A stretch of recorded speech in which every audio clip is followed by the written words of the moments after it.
Et salut, coucou, bienvenue tout le monde, c'est Florent le Meeple Vert pour le débrief ludique de la semaine où ensemble on va parler des jeux de société auxquels j'ai joué la semaine écoulée. Alors bienvenue à tous, ça fait très plaisir de vous voir présent sur ce live Twitch. Si vous regardez ce live en replay sur YouTube, n'hésitez pas à venir discuter avec nous en live sur Twitch. C'est tous les lundis soirs pour le débrief ludique vers 20h et le samedi matin vers 11h et on parle des sorties de jeux de société. Là ce soir donc c'est le débrief ludique. On va commencer tout simplement par le premier jeu. On va aller sur MyLudo pour en savoir un petit peu plus. Ce premier jeu c'est Les Aventuriers du Rail Legacy. Nous avons continué la campagne des Aventuriers du Rail. On joue à 4. Ça y est, ça commence enfin un petit peu à rentrer un petit peu plus dans le, on va dire, dans le vif du sujet. Les quelques premiers scénarios sont un petit peu, on va dire, standards, classiques. Il ne se passe pas énormément grand chose, en tout cas par rapport à un Aventurier du Rail classique, standard. Là, ça y est, je crois qu'on est au 5 ou 6e scénario. Il commence à y avoir des trucs qui s'ajoutent, d'autres qui, petit à petit, s'arrêtent, se terminent. Mais là, voilà, on commence un petit peu, enfin moi en tout cas, je commence vraiment à un petit peu plus me prendre au jeu. En fait, c'est surtout parce que les quelques premières parties scénario qu'on a fait, j'étais totalement à la ramasse. Là, la dernière partie qu'on a faite, j'ai quand même bien assuré au niveau du scoring, au niveau des pièces, etc. Bref, les Aventuriers du Rail Legacy, à première vue, c'est un Aventurier du Rail, mais petit à petit, il y a des choses qui arrivent. Comme je disais, il y a des choses qui, au fur et à mesure, vont s'arrêter. Mais voilà, c'est vraiment pas mal. Et voilà, c'est vraiment maintenant que je commence à prendre plus de plaisir, en tout cas, à jouer aux Aventuriers du Rail Legacy, avec toutes ces mini-règles qui s'ajoutent, ces objectifs, effectivement. Ces petits détails, les événements qui viennent un petit peu nous embêter, mais ça embête un petit peu tout le monde. Il y a de plus en plus d'interaction entre les joueurs, notamment avec un bandit. Bon, je vous en dis pas plus, si vous avez déjà fait les Aventuriers du Rail, vous savez de qui je parle. Mais voilà, donc comme je dis, voilà, les Aventuriers du Rail, ça y est, ça commence petit à petit à me plaire de plus en plus. Donc ça se joue de 2 à 5 joueurs, nous on joue à 4 joueurs à partir de 10 ans. Alors les parties entre 20 et 90 minutes à peu près, voilà, c'est ça, sur un scénario, on est entre, je dirais peut-être pas 90 minutes, mais une petite heure, 45 minutes à peu près pour faire un scénario, en tout cas pour les scénarios auxquels nous avons joué. Donc, Les Aventuriers du Rail Legacy, c'est édité par Days of Wonders. C'est un jeu de Alan Hermoun, Matt Leacock et Rob Davio. Et c'est illustré par Cyril Daujean, Julien Delval. Et c'est distribué en France par Asmodée. Voilà, donc il y a 12 scénarios, comme on voit ici. Je crois qu'on doit être à peu près à la moitié. Donc, il a fallu quand même attendre la moitié du Legacy pour que ça soit de plus en plus intéressant. Est-ce que vous, de votre côté, vous avez déjà joué aux Aventuriers du Rail? Bon, ça, j'en doute pas. Mais est-ce que vous avez fait le Legacy? Où est-ce que vous en êtes? Est-ce que vous l'avez terminé? Qu'est-ce que vous en avez pensé de ce Legacy? Voilà. Et salut la ZDJ, bienvenue. Et les premiers Meeple, c'est avec grand plaisir qu'on se voit à Cannes. On aura, j'espère, l'occasion de se croiser et d'échanger un petit peu ensemble. Le prochain jeu, c'est également... alors, la ZDJ, tu ne dis jamais fait, mais clairement à faire. Ouais, franchement. Alors, à 2, je ne sais pas ce que ça peut donner, les Aventuriers du Rail Legacy à 2. Surtout, bon, alors les premiers scénarios, je pense qu'à 2, ça ne doit pas énormément changer, mais vraiment plus tard, là, en tout cas, à peu près à la moitié, c'est quand même mieux parce qu'il y a vraiment une interaction qui va se créer, non seulement en plus de se prendre un peu les chemins hein, pour aller d'un point A à un point B. Il y a vraiment des trucs en plus qui vont qui vont vraiment créer beaucoup plus d'interactions. Donc le bandit, par exemple, les succursales, etc., etc. Voilà. Mais voilà, c'est quand même de mieux en mieux. Il est trop chouette, nous on tente une nouvelle boîte avec ma fille. Ok, elle a quel âge? Parce que là, donc sur MyLudo, ils disent à partir de 10 ans. Bon, après ça reste les aventuriers du rail, tout simple, hein, donc c'est pas très très compliqué de jouer aux aventuriers du rail.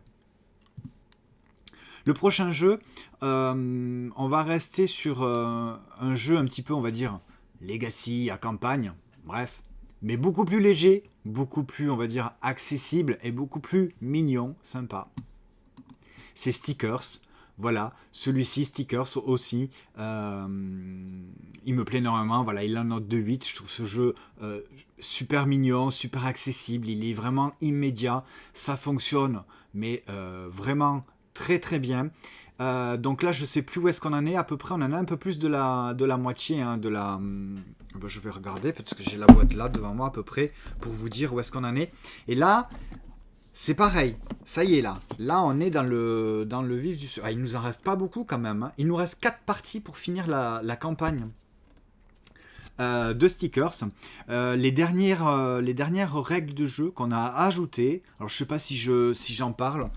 Si vous voulez pas savoir, si vous regardez sur YouTube, avancez de quelques minutes. Sur Twitch, si vous regardez, bouchez-vous les oreilles. Alors bon... clairement, vous voyez, moi je suis ce joueur-là. Hein, je n'ai gagné qu'une seule fois à Stickers. Voilà, c'est chouette. Bon, je gagne jamais en fait, je gagne très peu souvent à n'importe quel jeu de société. Bref, et là la dernière, ouais, la loose. La dernière, le dernier booster qu'on a ajouté avec les règles du jeu, ça change vraiment énormément toute enfin pas la mécanique, mais vraiment le truc avec les tornades. Ça refait, voilà, on repense tout complètement le jeu. Ouais, bon, c'est spoil, mais bon. Voilà, j'ai juste dit qu'il y avait des tornades qui arrivaient. Si vous n'avez pas fait Stickers, que vous ne connaissez pas les tornades, bah vous en savez pas plus. Il faudra y jouer pour en savoir en plus. En tout cas, à cet avant-dernier booster de règles, ça change quand même pas mal les règles du jeu et les parties. Donc voilà, là aussi c'est pareil, Stickers, on rentre vraiment là dans le vif du sujet avec des règles qui sont pas mal changées et qui là aussi créent encore plus d'interaction avec ces fameuses tornades. Donc voilà, Stickers, c'est toujours aussi mignon, toujours aussi sympa à jouer, aussi agréable. Il a la petite note de 8, il est sorti à la fin septembre de l'année dernière. C'est un jeu édité par Toumanta, un jeu de Béa Renard et illustré par Olivier Derueto, distribué par Néoludis en France. Et il y a eu une petite sélection, la sélection des Sabliers d'Or en 2024, l'année dernière. Ça, c'est Sabliers d'Or, c'est l'émission de Un monde de jeu. Voilà pour Stickers. Est-ce que de votre côté, vous aussi, vous avez joué à Stickers et où est-ce que vous en êtes à peu près? Eh bien, des boosters ouverts. Et salut Tony, bienvenue, bonsoir. Alors oui, c'est vrai que je gagne très peu souvent en fait aux jeux de société, surtout quand c'est des jeux comme ça à campagne où tu suis un petit peu l'évolution des jeux.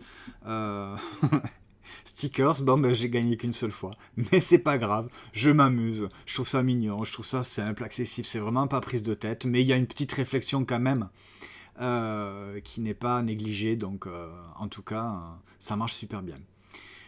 Vous allez terminer à égalité, Tony, tu nous dis, à Stickers. Ok, mais il n'y a rien pour départager,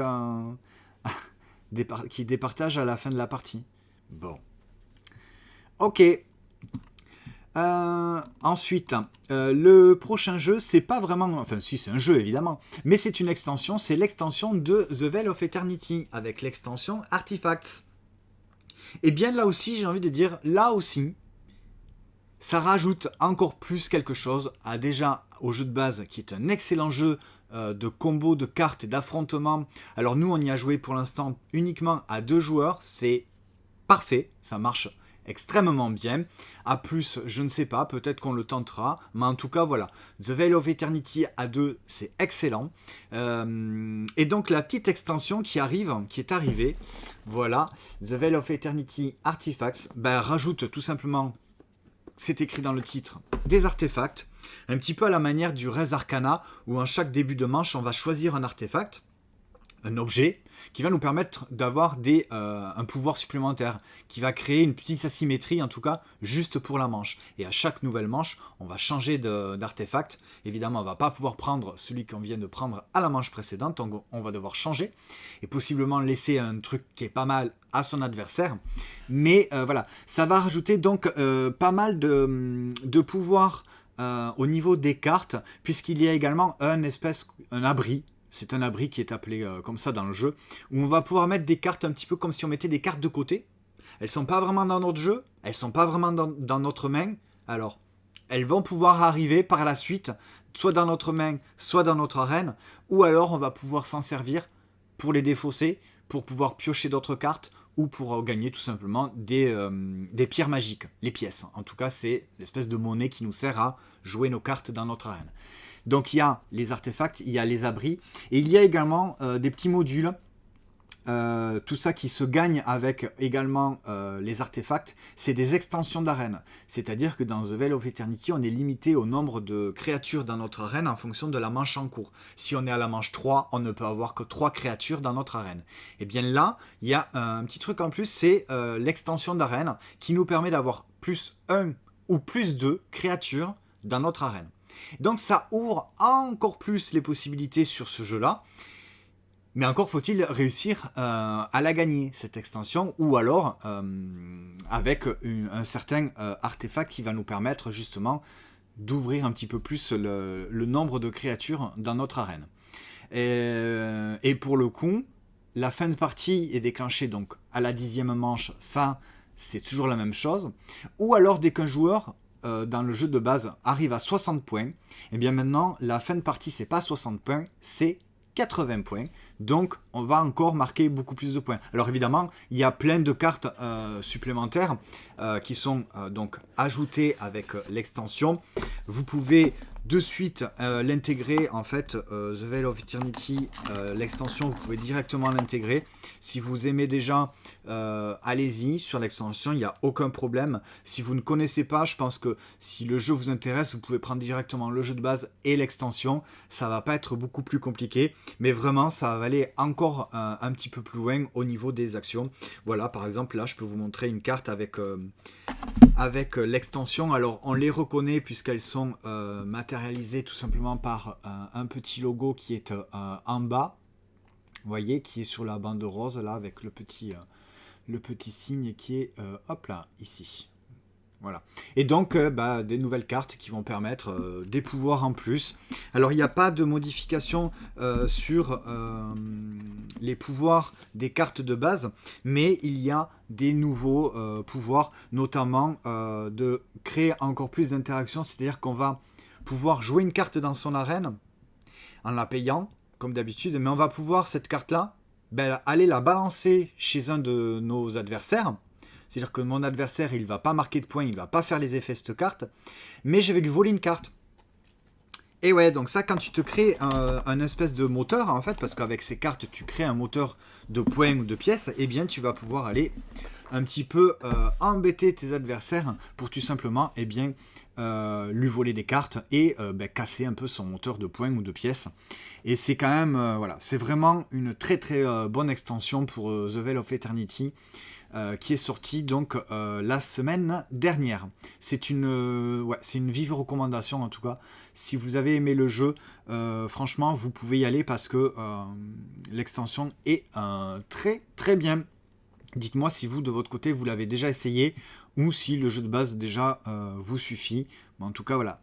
Pour aller plus loin, vous pouvez y aller. Et salut Icoc, bienvenue, salut Max, coucou, j'espère que tout le monde va bien. Alors, Alors, Anto qui est dans le chat, qui est juste à côté de moi, je te laisse un petit peu gérer la conversation parce que je vois que vous avez un petit peu discuté. Tu me feras le débrief du débrief un petit peu plus tard parce que je j'ai pas le temps et puis en plus j'ai pas les lunettes donc c'est un petit peu compliqué pour voir tous les messages et pour pas perdre trop de temps.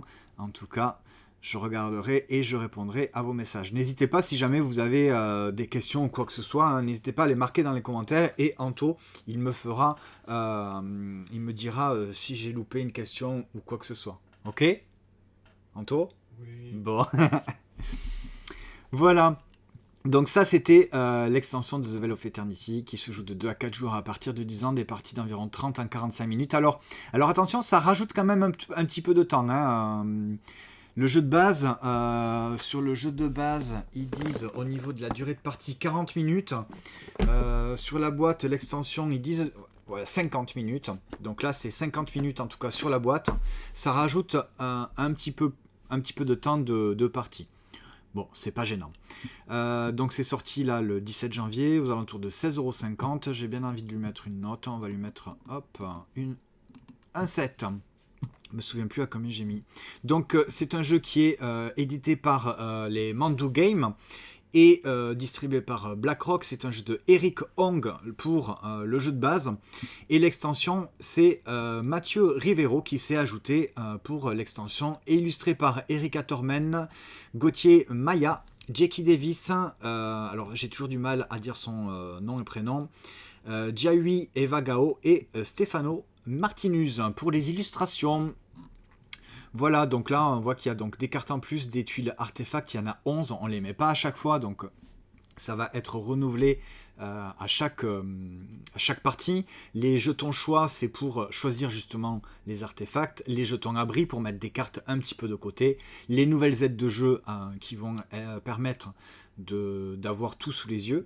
Les extensions d'arène, une caverne cartonnée. Alors c'est ce qui remplace entre guillemets un petit peu, vous savez, dans le jeu de base, on avait cette espèce de dragon Eternity là qui était en 3D qui servait à rien, mais c'est pas grave, on aime bien quand même. Et bien là dans l'extension, ils ont fait la même chose avec une espèce de caverne qui rappelle que la fin de partie c'est pas 60 mais 80 points.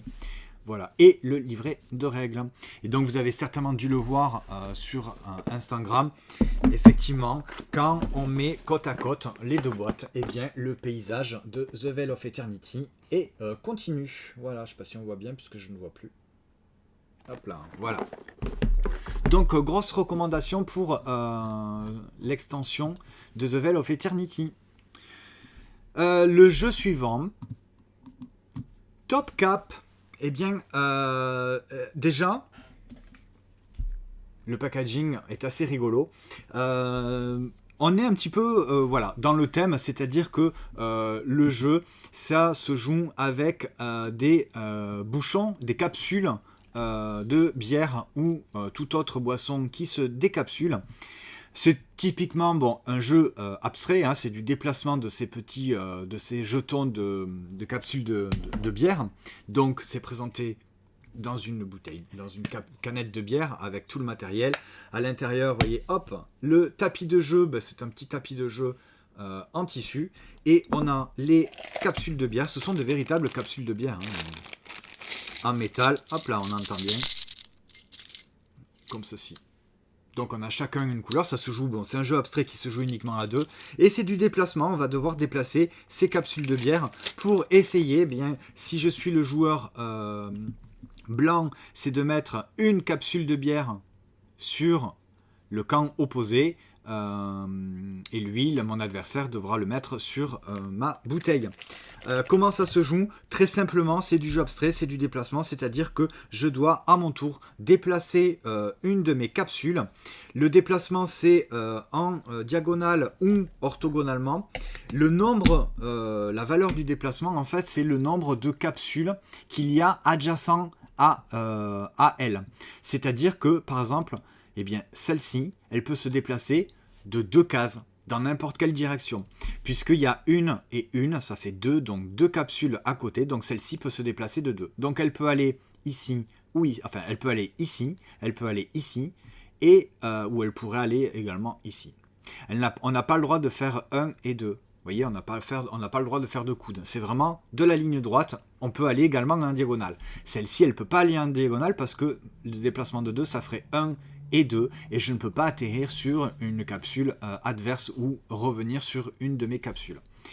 Et donc, en fait, c'est très malin, puisqu'à chaque fois que je vais déplacer une de mes capsules, par exemple, si je déplace celle-ci de 2, je fais 1, 2, et bien mon adversaire, il pourra déplacer celle-ci de 3, puisqu'il y aura la mienne ici, donc ça fera 3 déplacements.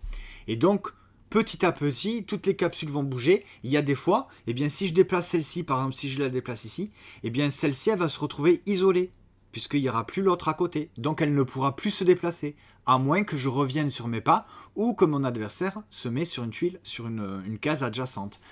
C'est vraiment tout ce qui est adjacent à elle, donc orthogonalement et en diagonale. Donc, on peut se déplacer en diagonale et orthogonalement.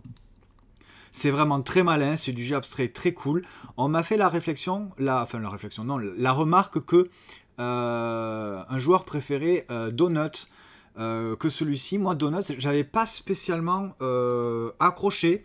Je trouve que là, dans Top Cap, voilà, il n'y a pas des règles alambiquées, c'est beaucoup plus direct. Là, je vous ai déjà expliqué les règles du jeu. Vous pouvez jouer à Top Cap immédiatement, il n'y a pas de truc qui se retourne, etc. Non, c'est le déplacement, c'est uniquement en fonction du nombre de capsules qu'il y a adjacent, c'est le nombre de déplacements qu'on va pouvoir faire en ligne droite ou en diagonale. C'est tout, c'est pas plus compliqué que ça. Et c'est vraiment très malin, ça marche super bien. On a fait une partie, alors là, sur Malido, une partie de 15 minutes.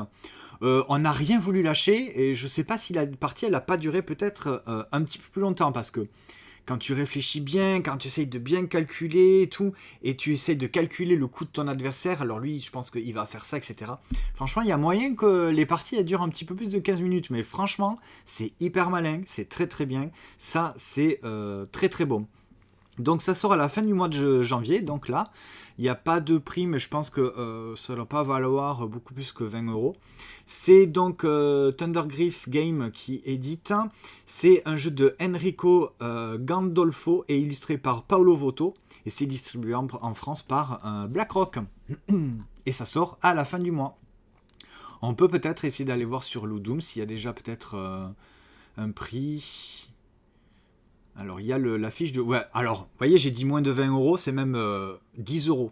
C'est 10,90 €. Pour un petit jeu abstrait, pour 2 joueurs, dans un format un petit peu sympa, rigolo, avec un matériel quand même original, puisque ce sont des capsules de bière avec un tapis en tissu, et bien franchement, pour 10,90 €, vous pouvez y aller, c'est pareil, c'est une jolie recommandation, en tout cas pour la fin du mois de janvier, si vous aimez les jeux d'affrontement pour 2 joueurs, les jeux abstraits. Et Tony, oui, c'est vrai que toi tu l'avais pledgé, ces jeux canettes, je ne sais plus comment ça s'appelle cette gamme. Effectivement, il existe d'autres jeux. Pour l'instant, BlackRock nous localise uniquement ce jeu-là. Pas sûr que les autres soient localisés en français, mais en tout cas, c'est vrai qu'ils étaient disponibles en financement participatif. Et Tony, tu les as... Les Soda Pop, je crois que c'est ça, effectivement, ouais. Et donc, Tony, lui, tu les avais pledgés et tu nous dis que c'est le meilleur des 4, puisqu'il existe 4 jeux dans le même format canette. Et donc, voilà. La ZDJ, oui, c'est évident que je vais en parler, mais je vais en parler à la fin, parce qu'on garde toujours le meilleur pour la fin.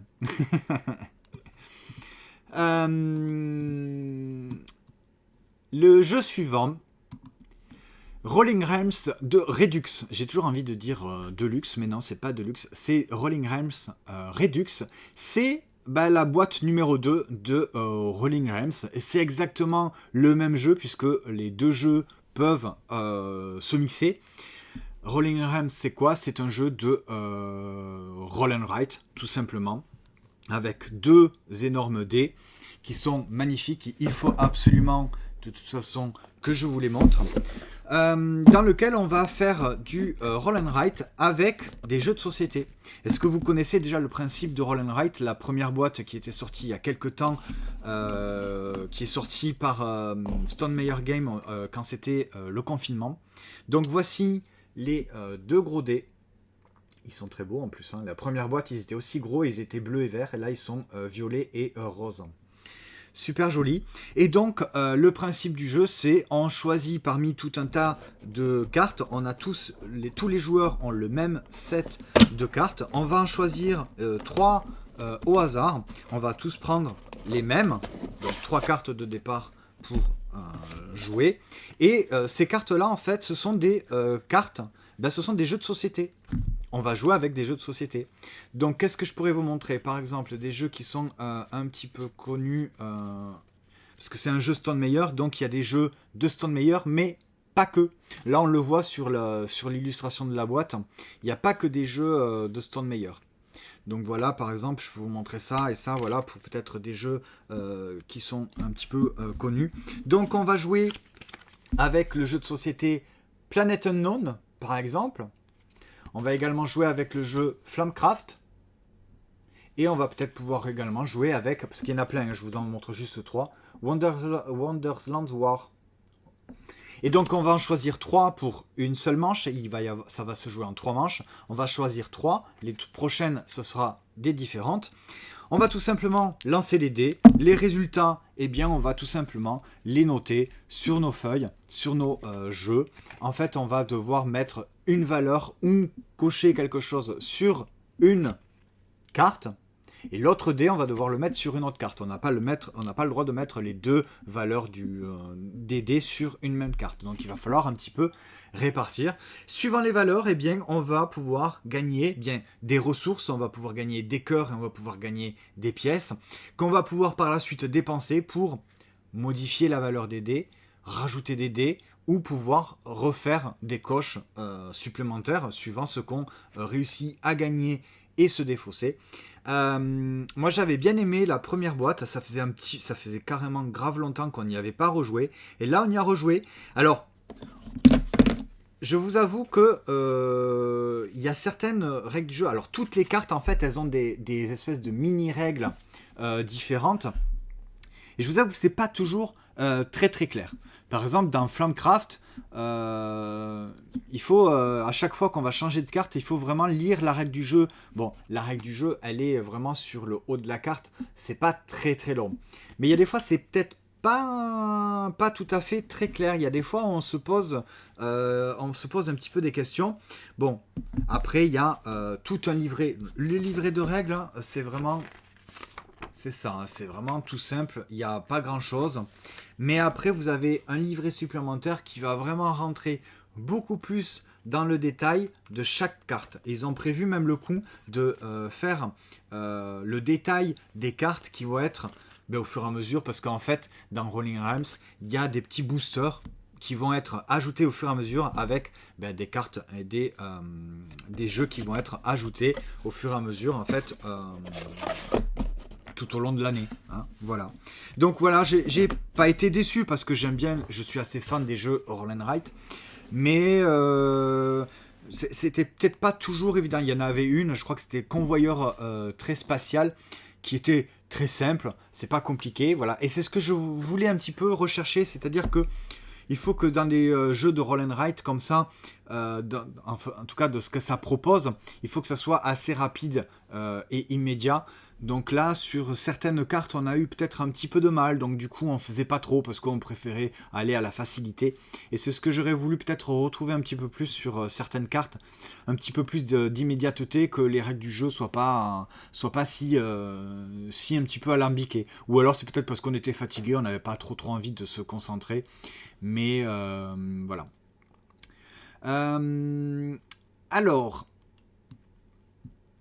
Alors oui, effectivement, Max, oui, mais même pour le premier, en fait, il y avait plein de petits boosters, mais je crois qu'ils sont pas disponibles. Alors, ils sont disponibles à la vente, mais pas en français. Voilà, donc Après voilà, il suffit de juste de traduire la carte, hein, c'est pas très très compliqué non plus.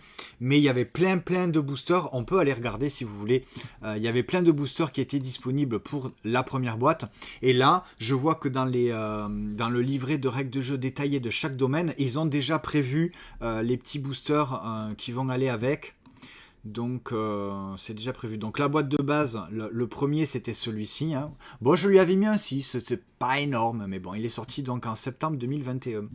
Et voilà les extensions, voilà, il y en a 32. Vous voyez, c'est tout ça là, ces petits sachets avec des nouvelles cartes qui donc sont chacun un nouveau jeu de société avec une des nouvelles cartes à cocher. On voit Ark Nova par exemple, et donc elles sont toutes en anglais, elles sont pas disponibles en français.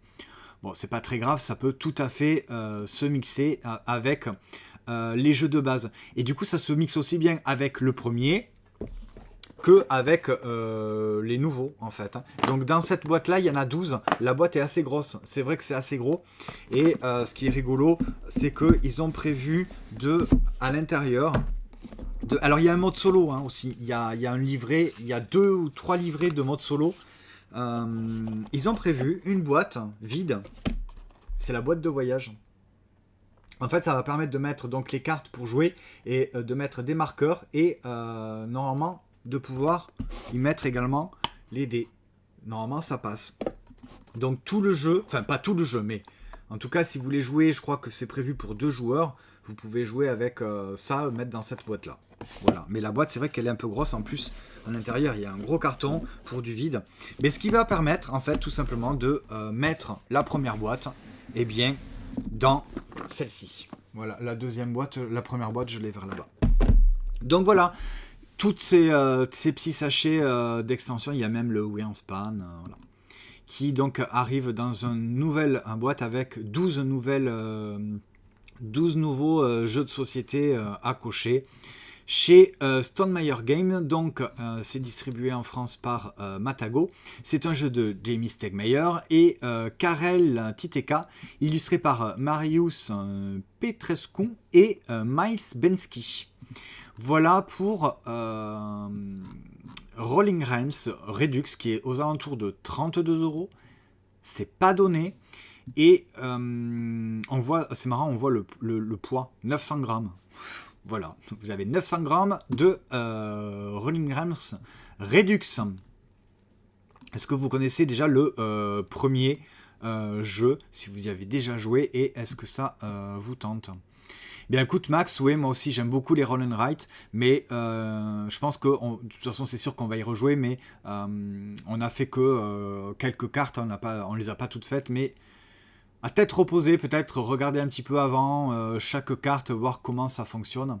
Mais non, mais je suis pas sûr que ces boosters-là arrivent en français, mais franchement, c'est pas trop gênant, quoi, parce que les règles du jeu, elles tiennent vraiment sur un mini paragraphe. Hein, c'est vraiment très très léger, hein, donc je pense que même en anglais, c'est pas très compliqué. Des jeux de livres, tu nous dis que tu es passé un petit peu à côté, les règles ne sont pas très explicites, ouais. Alors c'est vrai qu'on n'a pas pris le temps de bien regarder les règles du jeu, mais bon, on a fait une première partie, c'était pour essayer, c'était pour voir. En tout cas, voilà. Je regarde un petit peu, vite fait, on n'était pas fatigué. Ouais, mais ouais, en tout cas, on n'était peut-être pas fatigué, mais on a eu la flemme vraiment de s'y plonger et de regarder clairement les règles du jeu. Mais je pense que tu sais Max, la première boîte en fait de Rolling Realms, je pense que tu peux la trouver d'occasion. En regardant un petit peu, je pense que tu peux la trouver. Et je sais pas si ils l'ont pas à l'association Les Enfants du Lude. Peut-être qu'ils l'ont, hein, on regardera, ça fait une éternité qu'on n'est pas allé à l'association le vendredi soir pour jouer. Mais bon. Alors Tony, franchement c'est très très gentil, mais franchement te prends pas la tête pour ça, parce que c'est pas du tout mon but. Franchement non, c'est gentil, mais je sais même pas comment ça fonctionne. Mais c'est vraiment très gentil en tout cas de le dire. Pour l'abonnement, je suis pas encore assez pro dans dans Twitch pour pouvoir gérer justement les abonnements. Franchement, c'est très très gentil de ta part, mais te prends pas la tête avec ça. Parce que je sais pas comment ça fonctionne. Et je suis pas sûr qu'en fait, je sois pas éligible, ouais, effectivement, pour les abonnements. Mais c'est pas très grave. C'est pas mon but, en fait, de faire de l'argent avec Twitch. Voilà, j'ai mon salaire.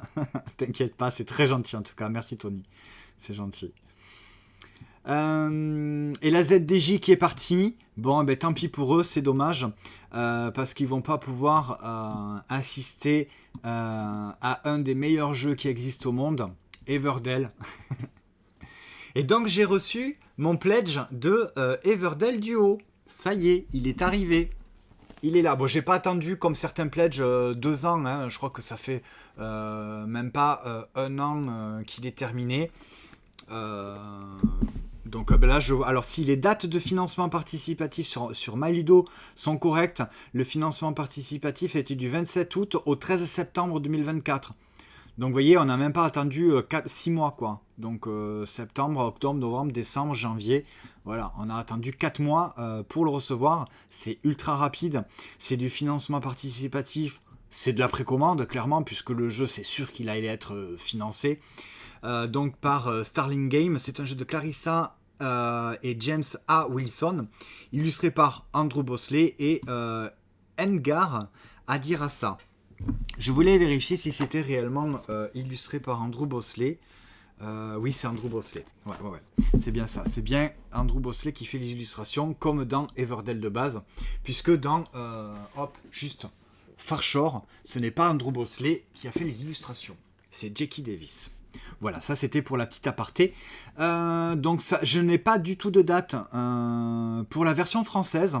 La version française qui à coup sûr arrivera grâce à Matago. C'est pratiquement sûr, il n'y a aucune raison qu'ils ne le fassent pas en français. Donc, Everdell Duo, je n'ai fait qu'une partie. On a fait la partie, le module, enfin la version compétitive. Entre nous, ça ne change pas énormément que du Everdell classique. La mécanique reste la même. Il y a quelques petites modifications au niveau des cartes qu'on peut construire dans la prairie. Il y a des petits jetons, des soleils et des lunes qui vont bouger sur le plateau, qui vont indiquer quelles cartes on peut construire directement, mais ça ne change pas énormément.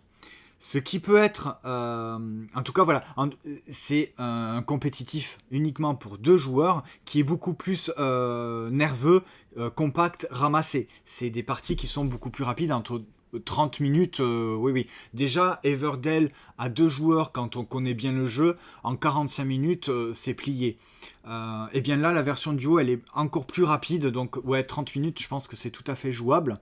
Les règles du jeu, c'est la même, c'est-à-dire que c'est du placement d'ouvriers, je vais placer mon ouvrier pour récolter des ressources, et ces ressources, je vais les dépenser pour recruter des habitants dans mon village ou construire des bâtiments, etc. Il y a toujours l'histoire de chaînage, mais un petit peu plus, on va dire, simplifiée. Les ressources, c'est toujours les mêmes. Hein. Il y a les galets, l'ambre, les brindilles et les baies qu'on va devoir dépenser pour recruter ou construire.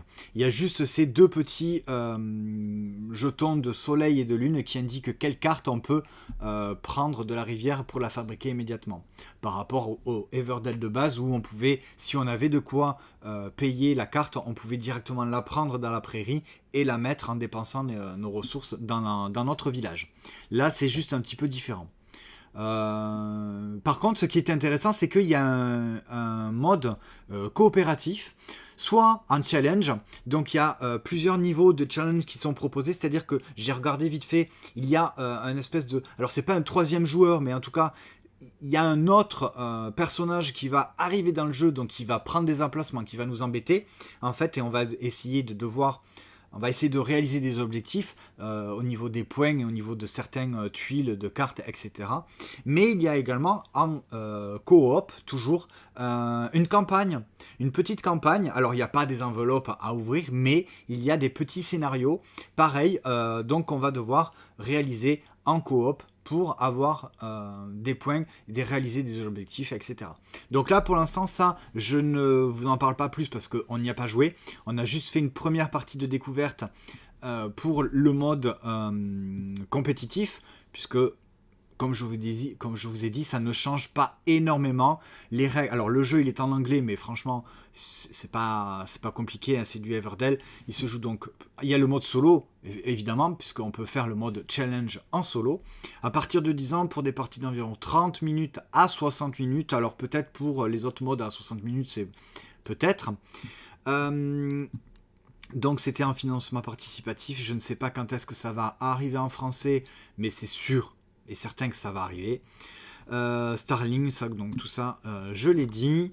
Je vais pas le noter pour l'instant. Je vois qu'il y a une seule note de 9, un fan. Je vais peut-être pas mettre 9 parce que le jeu de base Everdell, je lui ai déjà mis une note de 10 parce que bon, mais tout simplement Everdell c'est mon jeu favori. Donc là, je vais peut-être pas le noter pour l'instant parce qu'on a fait une partie, c'est sensiblement la même chose que le Everdell de base. J'attends de voir pour jouer justement à ce mode coop avec l'espèce de petite campagne. À noter que... et salut Snoopy Milou, bienvenue. À noter que dans Everdell, on avait déjà... Hop, je les ai juste à côté. On avait déjà l'extension. Hop, je vous l'attrape, je vous la montre. Mistwood qui proposait déjà un nouveau module pour jouer en solo et le module coop. On a essayé, on y a joué avec le module le coop contre en fait la grosse araignée de Mistwood.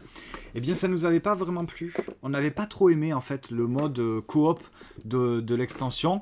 Donc je pense que cette extension c'est vraiment plus pour le mode solo qui rajoute vraiment un beau challenge en tout cas pour le mode solo. Mais le mode coop pour 2 joueurs, ça nous avait pas spécialement plu. On n'avait pas trop accroché. Donc là, j'attends de voir ce que c'est que ce mode coop en campagne et en challenge. C'est pour ça que pour l'instant, je vous dis, je ne note pas. J'attends de faire d'autres parties pour pouvoir mettre une note et donner mon avis.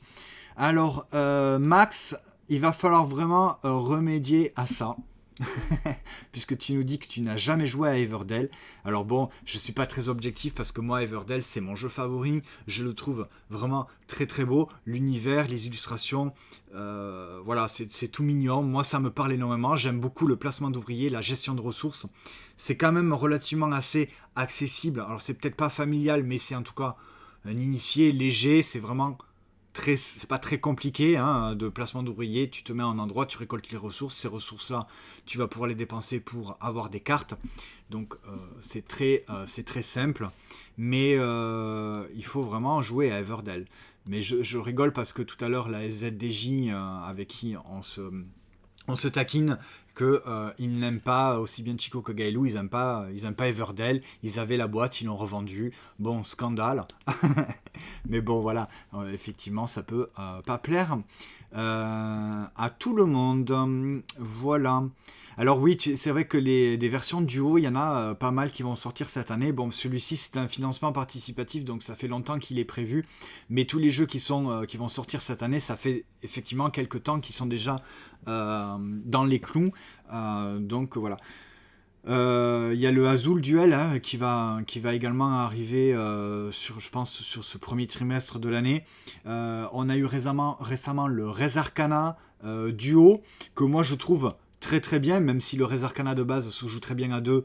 Là c'est Res Arcana Duo, c'est exactement le même jeu, mais moi ça me plaît bien. J'avais pas le Res Arcana de base et le Res Arcana Duo, eh bien nous convient très bien. Il y a peu de cartes, ça va très bien. Moi je trouve que c'est plutôt pas mal. Je suis en train de regarder voir ce qu'il y a comme jeu en duel qui sont sortis. Il y a le Living Forest duel qui va également arriver. Alors après l'avantage c'est que ça propose quand même quelque chose de nouveau. Res Arcana Duo non, mais Everdell Duo oui, il y a quelque chose de nouveau puisqu'on peut y jouer à 2 en mode compétitif de la même façon qu'on pourrait jouer à Everdell, ça ne change pas, mais il y a je le répète encore une fois, ce mode coop en campagne et le mode challenge. Et c'est ça qui est plutôt intéressant. Après, en duel, Living Forest Duel par exemple, je ne sais pas du tout ce qu'il va apporter. Ça, on en reparlera, j'imagine, après Cannes. Le Azul Duel, c'est pareil, je ne sais pas encore ce qu'il va proposer, mais en tout cas, j'imagine que c'est pas tout simplement un jeu pour jouer à deux. Il va y avoir, je pense, une véritable refonte et un véritable travail, en tout cas, pour que ce soit optimisé et que les mécaniques soient pas tout à fait identiques, en tout cas. Alors effectivement, le Res Arcana Duo devient également une extension pour le jeu de base. Mais j'ai pas le jeu de base, donc moi le jeu Res Arcana Duo, ça nous convient très bien. On a beaucoup aimé. Alors Max, Everdell, il est à la ludothèque, hein. Il est aux enfants du Lude, donc ça, tu peux le trouver facilement, je pense. Hein. Même si un vendredi soir tu y vas, je pense qu'il y aura forcément quelqu'un qui sera ok peut-être pour jouer et pour même si tu le connais pas pour l'expliquer. Voilà, donc ça c'était le petit Everdell Duo. Bah je sais même pas si je vous l'ai montré parce qu'il n'y a pas de photo. Voici le petit Everdell Duo qui brille un petit peu de partout. Donc il est en anglais, voilà, bon, c'est très très simple. Le plateau qui est au centre, il n'y a plus le fameux arbre qui embête certains joueurs. Alors c'est ce qui fait le truc. Tiens, j'en profite aussi pour vous montrer. Anto, tu veux bien me donner les... Attends, je me lève juste 2 petites secondes. Ça va être un petit peu l'instant promo. Hop, je voulais vous montrer des petits trucs en plus. Hop là, ça là, vous l'avez peut-être vu dans mes stories, c'est des impressions 3D, c'est Julien et Phoenix qui me les avaient faites pour en fait tout simplement mettre les ressources de Everdell. Donc il y a le petit chariot pour les galets, il y a le petit tronc d'arbre pour les brindilles, il y a également le panier pour les baies et il y a également le puits pour les galets. Voilà. C'était juste le petit instant pub. Parce que moi, j'aime bien ajouter, justement, on est en train de parler de Everdell, donc il y a l'arbre qui, certains disent, ouais, ça sert à rien. Bah si, c'est génial, moi je trouve ça superbe. Et donc, eh bien, moi, mon jeu, je l'agrémente de toutes ces petites impressions 3D pour mettre les ressources à l'intérieur, pour pas que ça se balade partout. Voilà. Je regarde, qu'est-ce que tu dis, Icoc, tu te sens moins seul. Icoc, t'as jamais joué non plus à Everdell. Bon, ok, mais Tony, t'as jamais joué... Tu as jamais joué à Everdell, Tony? Bah, je sais pas, on dirait que... Ah, bon. Ah oui, c'est vrai, en plus. Mais oui, qu'il a la big box, là, le truc collector, machin, qui fait 10 kilos. Mais oui. Ouais, c'est vrai qu'en plus on l'avait regardé. Forcément, quand j'ai vu la boîte, j'ai pas pu m'empêcher de regarder comment c'était à l'intérieur.